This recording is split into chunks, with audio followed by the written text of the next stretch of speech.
like for the longest time, that was something the internet could not handle with this particular creator.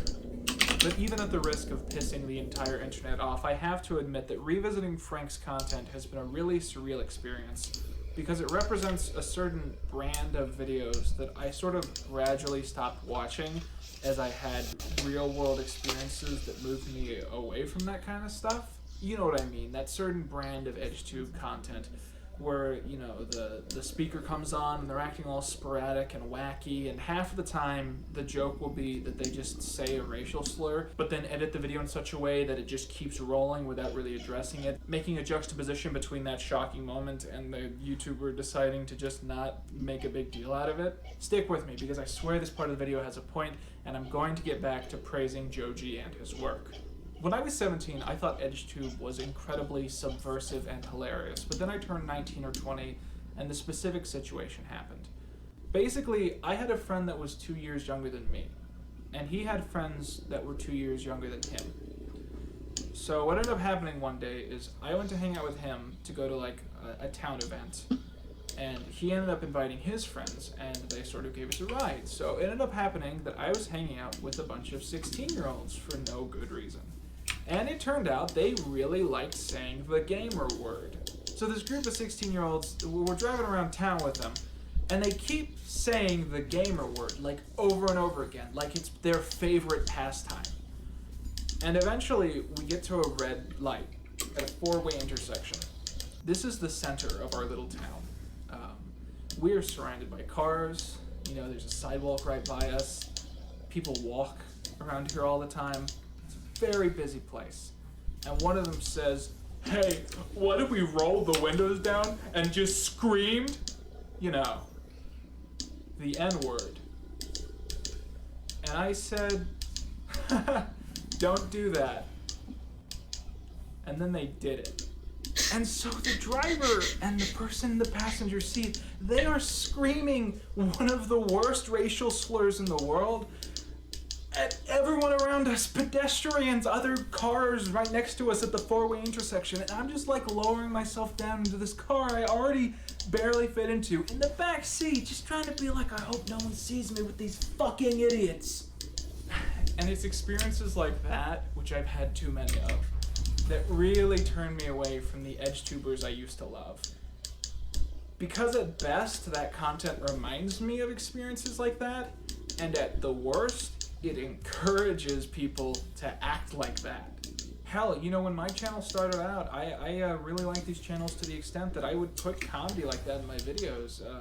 No matter the type, occasionally I would just say something ridiculously offensive, and I would do it because I would think that it was so offensive that it transcended anyone taking it seriously, and people would just laugh at how ridiculous a statement it would be.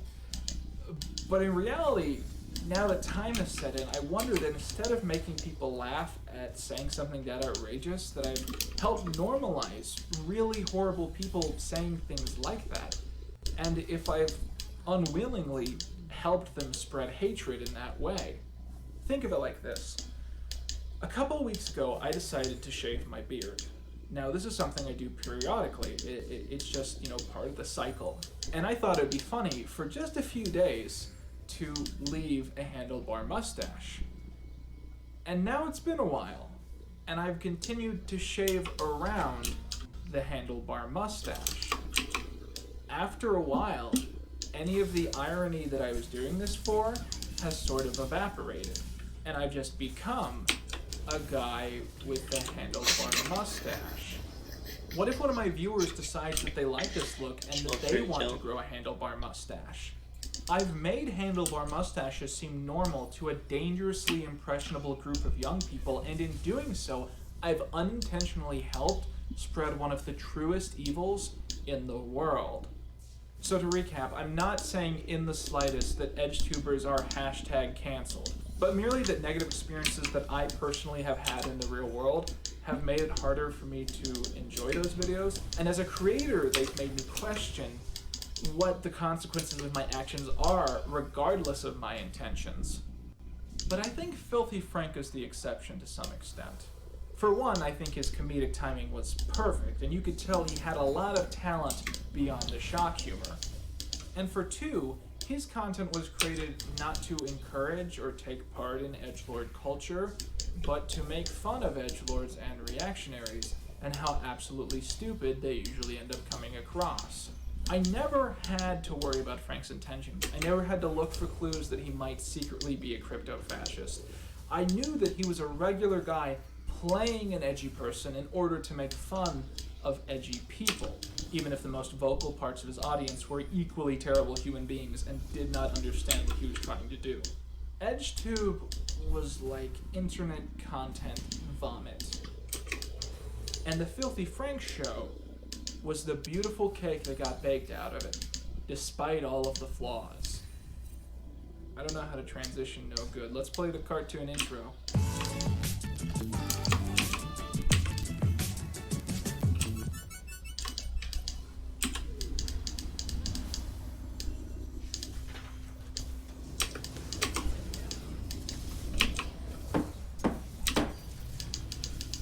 Come in.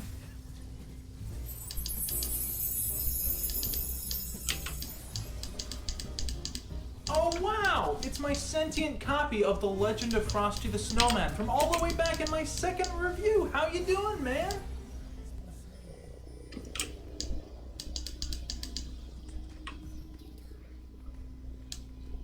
Yeah, he doesn't really talk. He just sort of floats there. Doesn't pay rent either.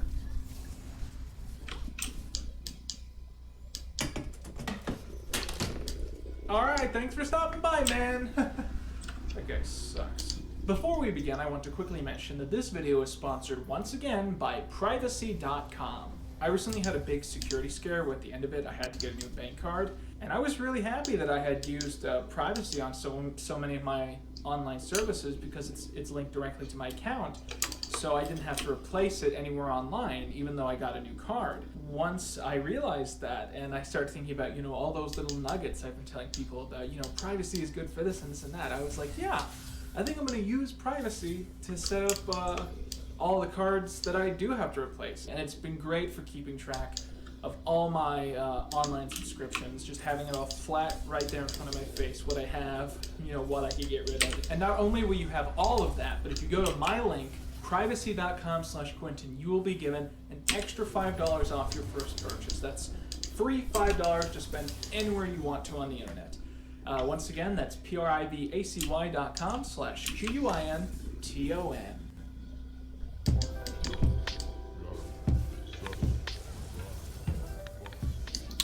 On August 5th, 2011, George Miller, known as Joji to his friends, uploaded the very first episode of The Filthy Frank Show to his YouTube channel, Disaster Music, where he would find a home for it for many years to come. Let's take a look. I'd like to share with you a little story. I tend to have explosive diarrhea, like shit just flies all over the place. I sat down to take a shit. Of course, diarrhea just exploded all over the place. I noticed there was no toilet paper left. I decided to go get some of the toilet paper. When I got back to the toilet, I realized that I was dripping shit. I was dripping shit from my ass. Scalding hot take. Early Filthy Frank is terrible. And it's not just not good because of the production value or the lack of anything funny, but because it represents everything that Filthy Frank grew not to be as time moved on. If I rubbed the Pakistani kid's diarrhea all over my body, I would look like the Jersey Shore cast. Every time I watched it, I just grow a new vagina. Yo, yo, yo, I'm black. I personally shove a big branch up my ass. So in Frank's early content, he'll sit in front of a camera and he'll go on long verbose rants, and they're not really funny, but he'll interject into them sort of things that he believes to be shockingly offensive, but in actuality, they just come across as really lazy Mad Libs. It reminds me a lot of, like, early angry video game nerd knockoffs.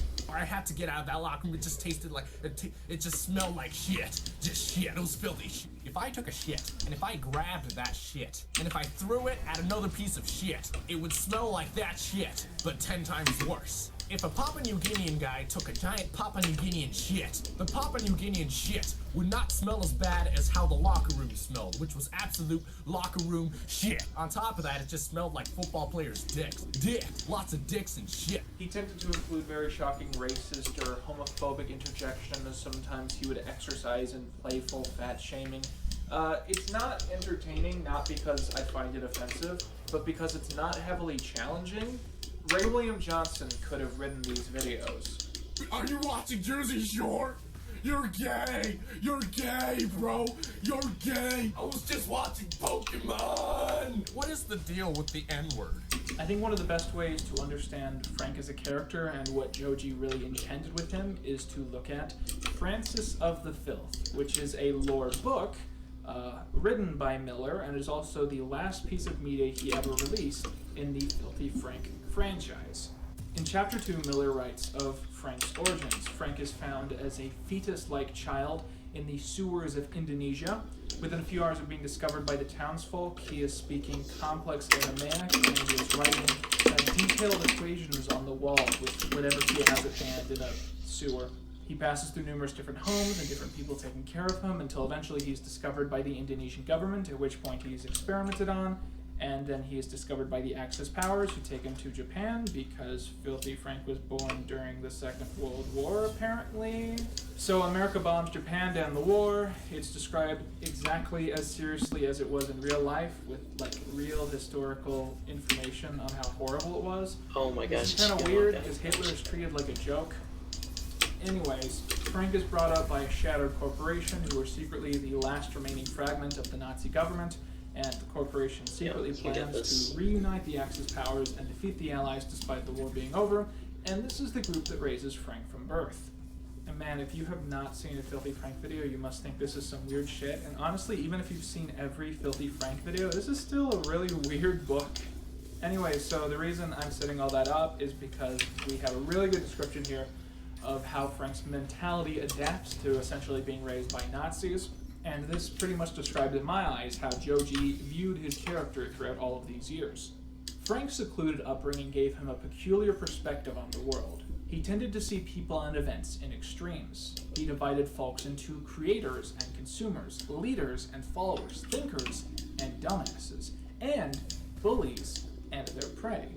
No one really sat in between any of these paradigms. People were either one or the other, and once they were one, it was virtually impossible to change to the other. Frank saw himself as the consummate creator, leader, thinker, bully in almost any environment he found himself in. This one paragraph sets into stone most of Frank's character throughout the entire channel's run.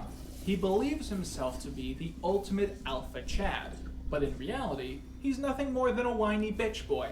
Basically like any nationalist. So the main thing we have to understand about Filthy Frank is that he doesn't exist, like Big Bird or Steve from the Blue's Clues. Filthy Frank was essentially an experiment into creating a character who was obscenely unlikable and pathetic, while still being funny, although obviously that factor didn't really work at first. But I think a more interesting aspect to discuss is why it was like this and why it changed. To suddenly leap forward in the history of the show, Joji eventually started doing a series of videos where he would wear a pink jumpsuit and would attempt to sing along to music. Eventually, this was retconned into being a standalone character who lives with Frank. What the hell? Get out!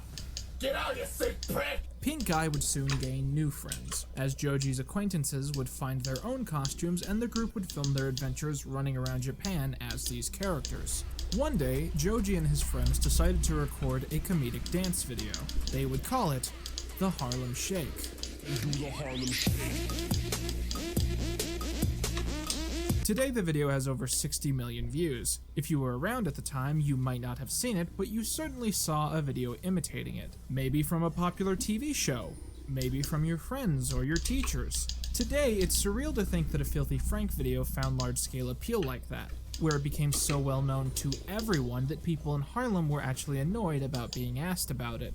But the stranger effect it had was turning Joji from a shitposter with a select audience of few to an influential person with a massive audience. And that transition wasn't immediate, but I think growing a real audience is what made him change his mind about how to approach showing this character and this sort of content. One of the main reasons I find it hard to find charm in the character's racist rants in early videos is that I'm looking at these as creations which have been seen by millions of people. But that's not really what they were made to be. These videos were made by Joji under the expectation that 100 views was pretty good for him. His experience was probably that he would make it, show it to his close friends, and then they would laugh about how horrible this persona had ended up becoming. And that's the relationship a lot of audience members like myself had with Frank. It was one-to-one, me and him.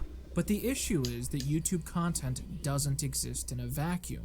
While context and intentions are important to understanding the meaning and purpose of media, the repercussions of your actions are equally valid to discuss. Let's jump back to the Harlem Shake. The Harlem Shake video is something that is potentially funny by itself. It's silly, they're doing weird dances, it's worth the few seconds that it takes up in your day.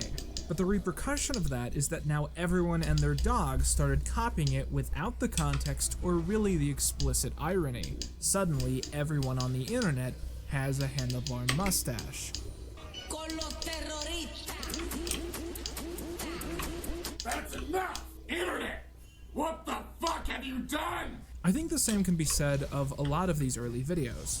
They're potentially funny if you watch them on a standalone basis and accept them in a vacuum as a parody of the sort of person Frank is. But when you see all of it copied by millions of people who perhaps don't see it in that same way, or admire it as if it's sincere, it becomes... Is annoying the right word? A lot of Frank's early content is either unlisted or private. There are backups of most of these videos on other channels, but that's not true for all of them. And I think what this primarily represents is Joji's standards for how he needed to present this weird, pathetic jackass started changing over time, to the point that he started to regret some of these early videos. It's sort of like when a kid's show will show monsters attacking people, and that's totally okay. But you can't show someone getting stabbed with scissors, because kids are stupid, and they'll actually do that. Frank basically had this journey where he started to find ridiculous things for his character to do that were both funny, but less imitatable. And I think that's the main thing that helped him evolve into a better creator. A great example of a video where Frank had more clearly hit his stride is his video, I Hate Vegans. The reason it's so perfect is that he's a horrible human being in it, but in a way that no normal person could not see as satire. I believe that animals have no souls. You know, they're just fucking dumb. Like, look at these fucking animals. You expect an afterlife for these motherfuckers? Listen, I understand that this is the real fucking world, and animals are sacrificing their free will and their bodies for my eating pleasure. But I blissfully turn a blind eye, because that's what humans do. And humans are fucking shitty. Another thing that separates older Filthy Frank content from earlier stuff was that he clearly eventually realized that his words were having an influence on his audience no matter the motivation. And so he would clearly begin using his character to represent some of his actual real-world views. Look, kids, smoking is bad. You shouldn't do it. These producers are right. This organization is right. You shouldn't smoke. Gender's a social construct, bitch. I Hate Vegans also features a key ingredient which became quite famous with his content, the prank video. Essentially, Joji would appear as one of his characters in public and would begin acting outrageous, while recording the reactions of people around him. When he first started doing this, it really didn't work. And the reason is that he filmed it in a country where people were prone to interact and take part, and thus the whole thing felt pretty mean-spirited.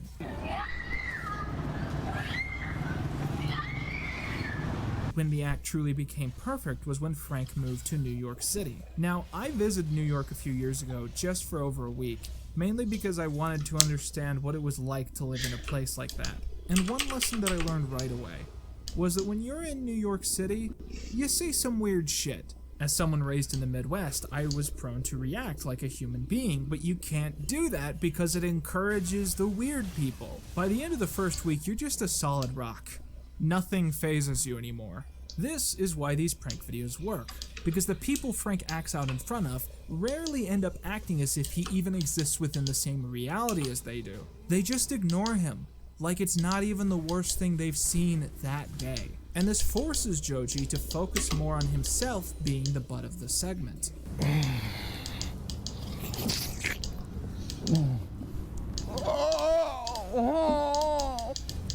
Ravioli, ravioli.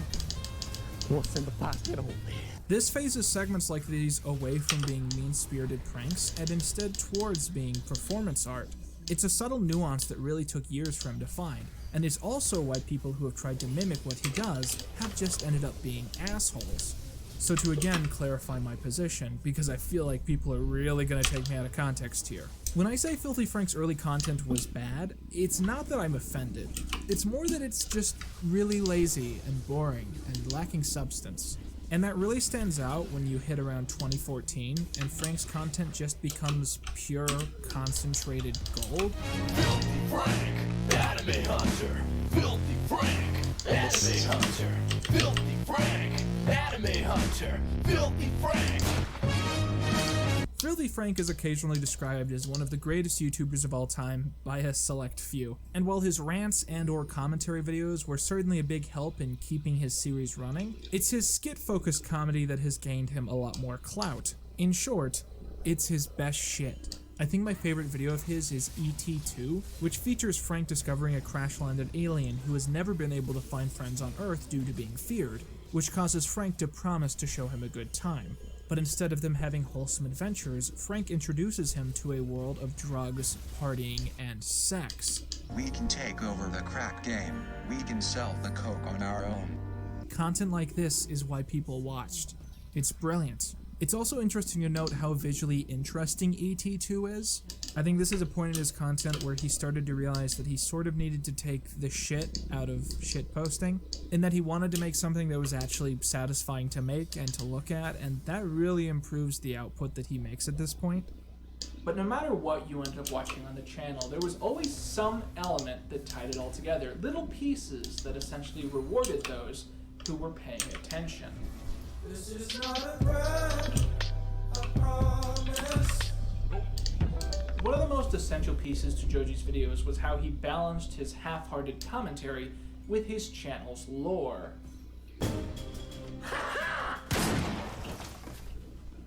But said lore was built up so slowly and ingrained so subtly that a lot of people didn't even notice it was there.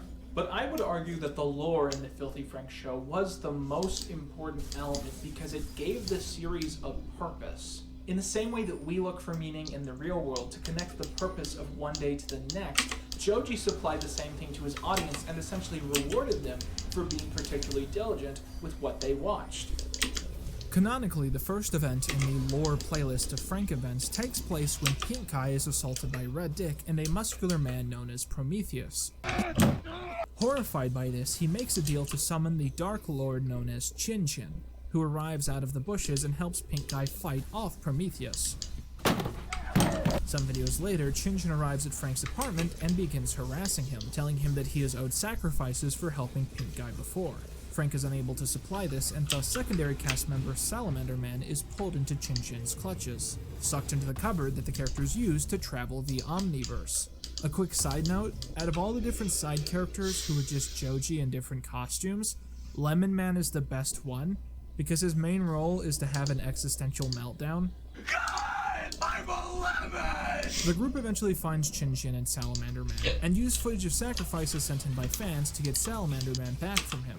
A rumor I've heard floating around is that while he did the sacrifices gimmick the first couple years, he had to stop because there was a rumor that someone had accidentally burned down a forest. It should also be said that the movement of time in this series has been consistently measured in something called chromosomes, a joke that was really funny in 2013. Chromosomes also tend to be used as a power source and as the Omniverse's main form of currency, something which made absolute sense in the year $94.17. It's often illustrated that characters have to use up their chromosomes to get from one world to the next. In the lore book, it specifically said that Frank is one of the only humans who has the ability to multiply his chromosomes. It's also revealed that this is why so many great forces like Chin Chin go after him week after week. His ability to create chromosomes makes him a target for forces hungry for power, who want to drain him of these. Chin Chin is believed by most all forces in the many realms to be the mythical ultimate god. However, this is clearly put into doubt by his hunger for chromosomes from people like Frank.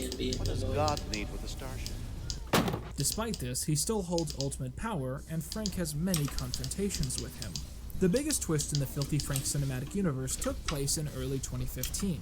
when Frank again was challenged by Chin Chin to find sacrifices to sustain him. Once again, Chin Chin wasn't pleased, and ordered Frank to give up Pink Guy as sacrifice. Frank refused, and as punishment, Chin Chin banished him to the rice fields. One could argue this moment signifies a great evolution for Frank's character, where he's overall willing to make self-sacrifices and has overall become much less of a literal Nazi. However, you could equally make the argument that the lore elements where Frank is portrayed as this ultimate heroic protagonist god have nothing to do with the parts where he's being a racist asshole.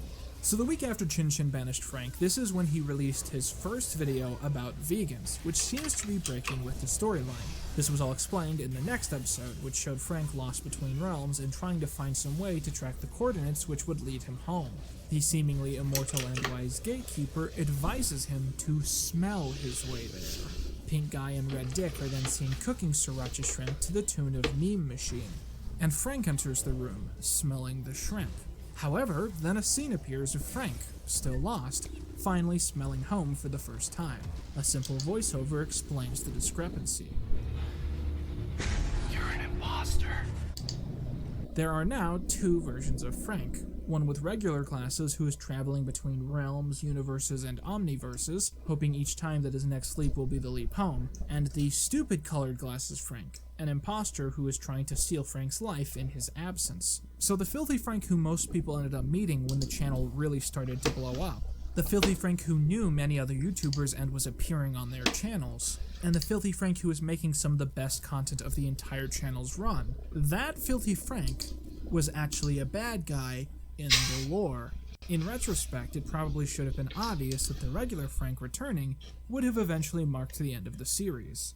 So this all builds up to the two biggest events in the channel's history, at least to me, the Filthy Frank lore movie and the final Pink Guy album. The Frank lore movie is the perfect take on his style of storytelling because it manages to be heavily visually captivating, and yet it still feels comfortable breaking and being shoddy in a sort of charming way. Oh no. Chin Chin brought one of the Taft brothers. They're notoriously wanted in the Omniverses. I don't know if I can take him alone. It's gonna be one hell of a fight. 55 MR. It's this great mix where the film is trying to appeal to the audience's expectation of this being some epic masterpiece, while still stepping back and reminding everyone that this all happened because some guy made a show where a bunch of his friends were dressing up in jumpsuits.